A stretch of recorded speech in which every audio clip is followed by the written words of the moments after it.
ছাত্ৰ ছাত্ৰীসকল তোমালোকৰ আজিৰ শিক্ষণীয় বিষয় হ'ব পাষ্ট কন্টিনিউয়াছ টেন্স। পাষ্ট কন্টিনিউয়াছ টেন্সৰ আটাইতকৈ আগত তোমালোকে চাই লোৱা গঠন কি। সাবজেক্টৰ পিছত দিব লাগিব অক্সিলাৰি হিচাপে ওয়াজ বা ওয়েৰ আৰু ভাৰ্বৰ লগত যোগ কৰিব লাগিব আইএনজি। টেবল হিচাপে যদি চোৱা ওয়াজ আৰু ওয়েৰ ক'ত ব্যৱহাৰ কৰা হয় বুলি ক'লে চোৱা ফাৰ্ষ্ট পাৰ্সন সিঙ্গুলাৰ আৰু থাৰ্ড পাৰ্সন সিঙ্গুলাৰ নাম্বাৰৰ সাবজেক্ট অৰ্থাৎ আই হি সি ইট যিকোনো একবচন বা এটা নাম যদি পোৱা তেতিয়া দিবা তোমালোকে ওয়াজ আৰু সেকেন্ড পাৰ্সন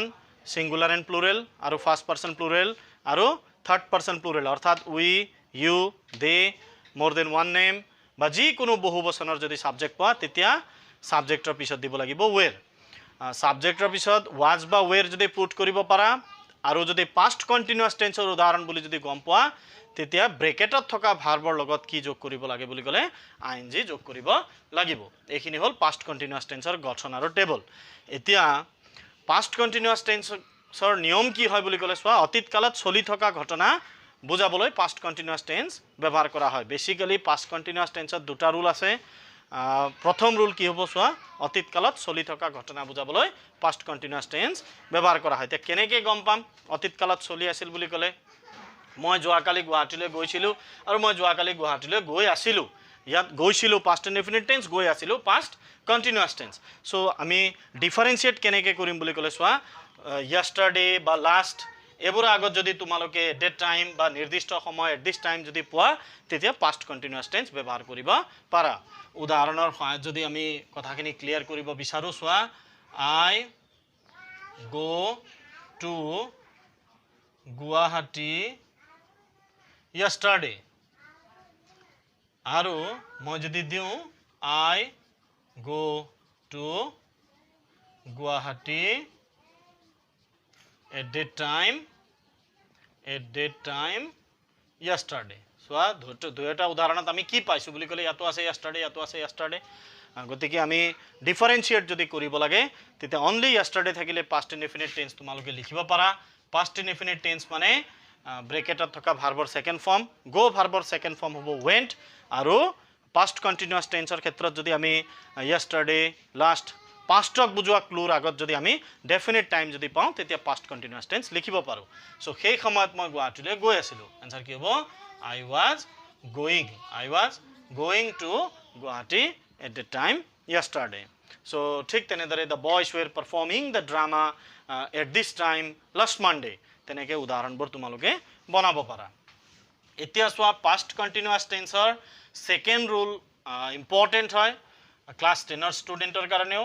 আৰু HS লেভেলৰ ষ্টুডেণ্টৰ কাৰণেও বহুত বেছি ইম্পৰ্টেণ্ট হয়। ৰুল নাম্বাৰ 2 তোমালোকে এই ৰুলবোৰ কেৱল চাই এৰি নিদিবা,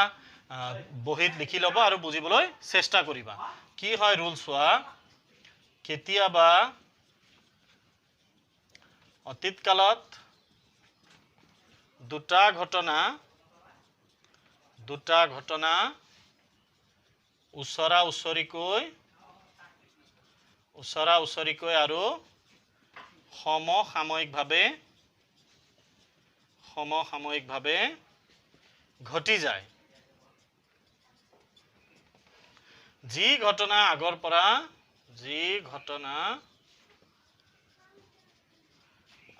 পৰা চলি আছিল তাৰ লগত পাষ্ট কন্টিনিউয়াছ টেন্স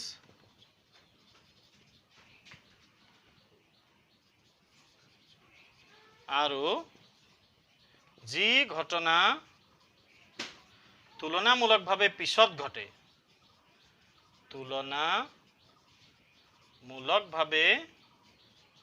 ঘটে তাৰ লগত পাষ্ট ইনডেফিনিট টেন্স ব্যৱহাৰ কৰা হয়। সো ইয়াত চোৱা পাষ্ট কন্টিনিউয়াছ টেন্সৰ সেকেন্ড ৰুল অকণমান ক্ৰিটিকেল মন দিব লাগিব তোমালোকে। ইয়াত আমি দুটা টেন্সক একেলগে পাইছোঁ কেতিয়াবা অতীত কালত দুটা ঘটনা ওচৰা ওচৰিকৈ আৰু সমসাময়িকভাৱে ঘটি যায় যি ঘটনা আগৰ পৰা চলি আছিল তাৰ লগত হ'ব পাষ্ট কণ্টিনিউয়াছ টেন্স আৰু যি ঘটনা তুলনামূলকভাৱে পিছত ঘটে তাৰ লগত হ'ব পাষ্ট ইনডেফিনিট টেন্স নিয়ম লিখি চোৱা আমি উদাহৰণক কিদৰে এই নিয়ম প্ৰয়োগ কৰিব পাৰিম বা এই নিয়মক সহায় কৰিবৰ কাৰণে কি কি ক্লু পাম বুলি ক'লে চোৱা বেসিক্যালি when while আৰু এজ থকা উদাহৰণত আমি কণ্ডিশনাল হিচাপে দুটা টেন্স ব্যৱহাৰ কৰিব পাৰোঁ এটা হ'ল পাষ্ট কণ্টিনিউয়াছ টেন্স আৰু আনটো হ'ল পাষ্ট ইনডেফিনিট টেন্স যি ঘটনা আগৰ পৰা চলি আছিল তাৰ লগত পাষ্ট কণ্টিনিউয়াছ টেন্স আৰু যি ঘটনা তুলনামূলকভাৱে পিছত ঘটে তাৰ লগত পাষ্ট ইনডেফিনিট টেন্স এতিয়া চোৱা উদাহৰণত মই কথাখিনি ক্লিয়াৰ কৰাই দিওঁ তোমালোকক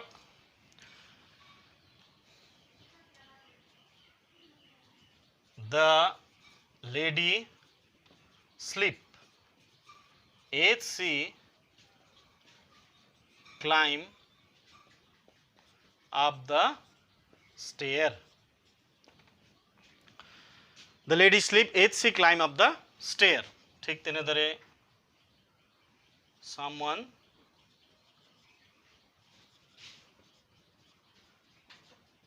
knock at the door while I read. When I reach home, father sit in the garden. So তিনিটা উদাহৰণত তোমালোকে past continuous tenser a condition khini bujibar karone sabo para the lady sleep as she climb up the stair mane khotkhati siri bogai thakote ki lady jon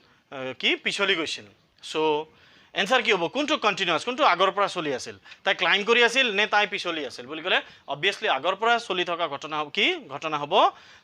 she was climbing tai climb kori asil so was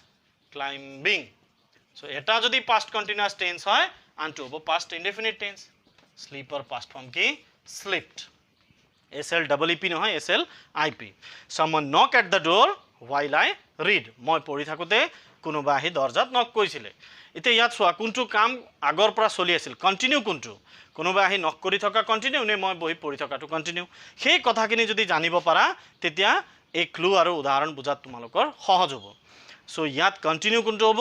মই আগৰ পৰাই পঢ়ি আছিলো তাত আহি কোনোবাই নক কৰিলে সো কন্টিনিউ উদাহৰণটোত past continuous tense I was reading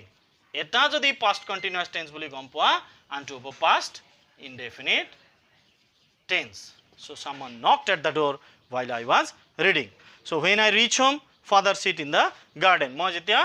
ঘৰ গৈ পাইছিলো দেউতাই বাগিচাত বহি আছিলে কোনটো কন্টিনিউ মই ঘৰ গৈ পোৱা নে দেউতাই গাৰ্ডেনত বহি থকা so bohi thoka to hobo past continuous tense was sitting eta jodi continuous tense hoy antu hobo past indefinite tense so etu hobo reached aru etu hobo was sitting yat tumalokok moi kotha eta koi diu soa is aru while or logot thoka verbok past continuous tense or khetrot ব্যবহাৰ কৰিব পাৰিবা তে কেনেকে গম পাম is aru while or logot আছে বুলি কলে is যদি মাজত থাকে বা while যদি মাজত থাকে তাৰ ঠিক পিছত থকা ভাবটো হ'ব while বা এজৰ লগত থকা আৰু যদি আগত দিয়া থাকে ঠিক তেনেদৰে চোৱা whenৰ লগত থকা ভাৰ past indefinite tenseত ব্যৱহাৰ কৰিবা আৰু পিছৰখিনি past continuous tenseত ব্যৱহাৰ কৰিবা এটা whenৰ লগত থকা ভাব কোনটো হ'ব ইয়াত when I reach home father sit in the garden ইয়াত দুয়োটা ভাৰ when থকা উদাহৰণত দিয়া আছে whenৰ ঠিক পিছত থকা ভাবটো হ'ব whenৰ লগত থকা ভাব তেনেকে আইডেন্টিফাই কৰিব পাৰা কিন্তু বেসিক্যালি এই প্ৰসেসটোতকৈ তোমালোকে নিয়মক মনত ৰাখিবা কোনটো ঘটনা মানে আগৰ পৰা চলি আছে হেতু প্ৰথম চাবা যে আগৰ পৰা চলি থকা কোনটো যে আগৰ পৰা চলি আছিল তাৰ লগত হ'ব past continuous tense আৰু যে তুলনামূলকভাৱে পিছত ঘটে তাৰ লগত হ'ব past indefinite tense সো আশা কৰিছো তোমালোকে বুজি পাইছা when while is থকা উদাহৰণবোৰ তোমালোকে নিজে কোৱেশ্চন বেংকৰ পৰা কোৱেশ্চনবোৰ উলাই কৰিবলৈ চেষ্টা কৰিবা নিয়মৰ সহায়ত কিন্তু এইখিনিতে মই তোমালোকক কথা এটা কৈ দিও সোৱা when থকা উদাহৰণক আমি বিভিন্ন টেন্সত আকৌ প্ৰয়োগ কৰিব লাগিব